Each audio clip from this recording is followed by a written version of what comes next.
Baby, tell me if you like it.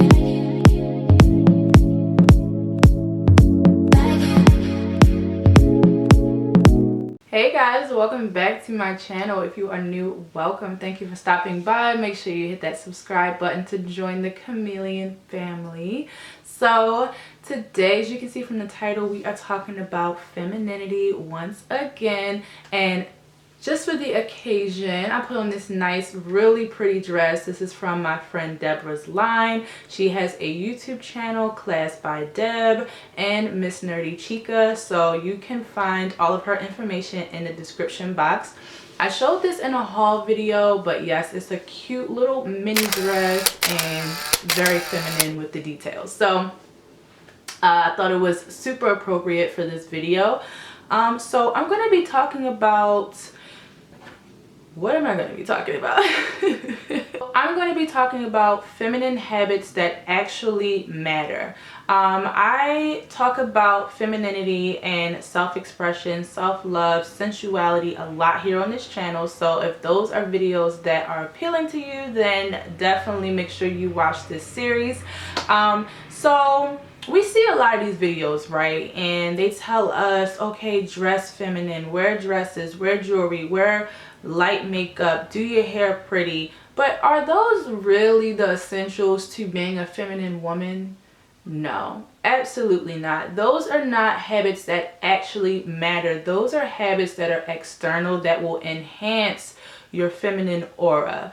But that is not the secret sauce. That's not the meat of it all. So I'm going to be sharing with you guys feminine habits that actually matter, that you can work on the inside, that are going to just translate on the outside. And then when you have on your outfits and your hair and your makeup and all of that, it's the complete package. Number one is receiving with grace, and I talk about receiving a lot because that is one of the most feminine qualities you can have. When you are a woman that is open to receive and you are willing to receive, but you also receive with grace, that just shows a very feminine, very womanly quality that is appealing to everyone that is around you.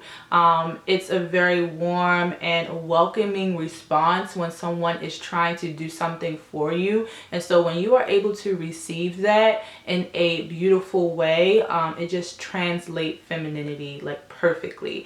What I mean by this is being able to receive help when you need help, being able to receive a compliment. There's so many women that do not receive compliments well, and it is okay to receive a compliment. Now, a compliment or constructive criticism or just a flat out rude remark does not define who you are. And so the way you feel about a compliment versus the way you feel about an insult honestly should be the same, because you should have this self-worth about yourself that no matter if someone tells you you're ugly or you're beautiful, you know who you are. So it's not that receiving a compliment is solidifying that confidence or that compliment, or saying that you only feel this way because someone said it about you, but being able to receive it gracefully and graciously is just something so feminine and so beautiful, and it shows that you know who you are.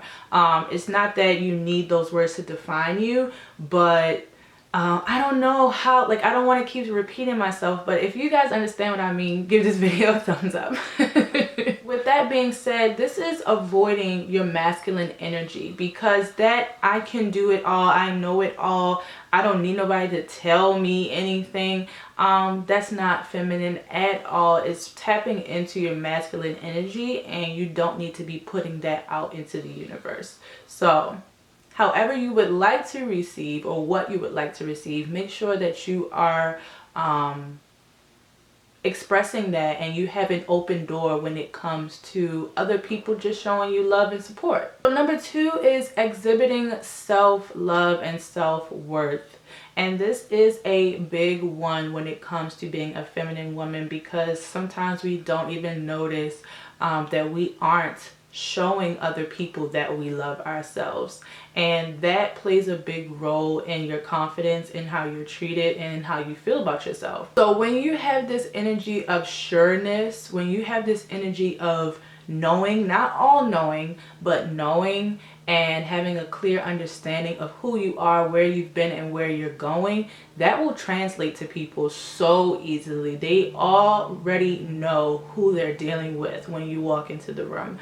And so it sets a tone, it sets a standard for how people will approach you, how they'll treat you, and if they, you know, in business, if they want to work with you, things like that. So when you have this self-confidence, and it's not about being cocky or being, you know, all about yourself, but you need to project that you are a woman, you are strong, you're beautiful, you're feminine, all in one. And that, to me, this should have been probably the first one, honestly, because it's the most important. So number 3 is very, very touchy, and this is knowing how to manage your emotions. This is something, ladies, sometimes we have to work on this, okay? And I'm gonna just keep it a buck with you guys. Sometimes we do not manage our emotions in the most feminine ways. So that doesn't mean that you have to sit back and allow things to happen to you. That is not what I'm saying. But there is a time and a place to act or behave a certain way. And this goes back to definitely when you are focusing on how you're vibrating and whether you are vibrating at a high or low frequency. That is something that I already have a video on, whether you are a high or a low value woman, and that is completely up to you. You can be a high valued, high vibrating person one day, and the next day be all the way down here vibrating low and not managing your emotions, taking everything personal. It's everything bad has happened to me type of person. And so we all go through it, but just being able to know that managing your emotions will not only make life easier, but it will also strengthen your feminine qualities in yourself, because you will be able to handle situations with grace and class. And that is what we want to do. Do people get on our nerves? Absolutely. Do people do things that's just like, absolutely. But the more we work on them, the more it'll just roll off. And that's what you want things to do. You don't want something that someone says or does to you to affect you so deeply. Let it roll. Let it roll. Hashtag let it roll. Okay. The 4th one is to feed your spirit. Do things you enjoy, hobbies that you love, things that make you smile, things that get your endorphins up and running. This could be dancing, this could be cooking, drawing, traveling, riding horses, shopping. I mean, hey, who doesn't love to shop? But meditation, self-care days, getting your hair done, getting your nails done, having other female time, things like that. So you need to continue to always feed your soul and make yourself happy. When you are doing that and when you're tapping into things that you love and enjoy, it's just going to bring out this beautiful aura in yourself, and you'll find so much more appreciation for things around you and yourself. So make sure that you are taking time out of your day. I know we have to work. I know we got to get the bag. I know we got to spend time with our man. I know we got to take care of the kids. We got to clean the house. But all of those things are priority, and so are you. So feed your soul, feed your spirit. The last thing, but it's high up on this list. All of these things are super important, more than putting on a dress and some earrings. Okay, hear me when I say this, guys. Know how to make room in your life for masculine energy. I don't think I need to repeat it. We tend to be so alpha sometimes that when you are projecting so much masculine energy and so much alphaness, you can be an alpha and still be feminine. Let's be clear. But when you are putting out all that masculine, I don't want to say negative, but masculine energy into the universe, into the world. You are saying you are good. You don't need that.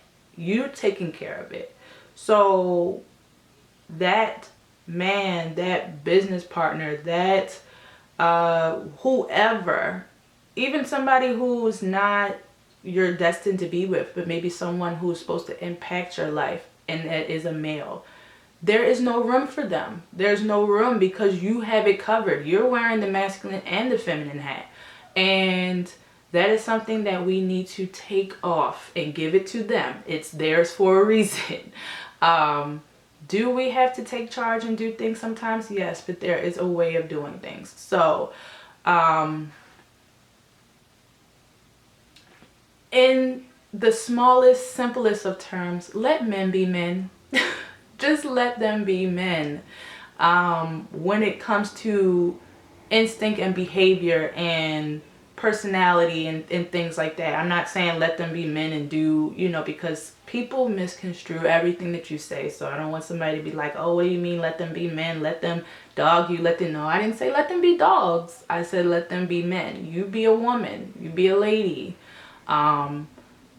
You can be a boss and be a lady. So I hope that that made sense. I didn't want to really dive into that and trigger anybody or cause anybody, you know, negative feelings about that one. But it is so important, and a lot of us don't realize how masculine we act all the time. And so when you are always on that high alert, there is no room for a man in your life in any capacity. And that is probably why there aren't good masculine energies entering into your aura. So I hope that this video was helpful. I always want to bring value when it comes to content, and so with videos like this, we're really diving deep into the psyche, into the self, into internal, and not just the outside, the superficial ways of being feminine or loving yourself, or, you know, mindset. So thank you guys so much for watching. I hope you guys really enjoyed this one, and I will see you guys in my next video. Peace.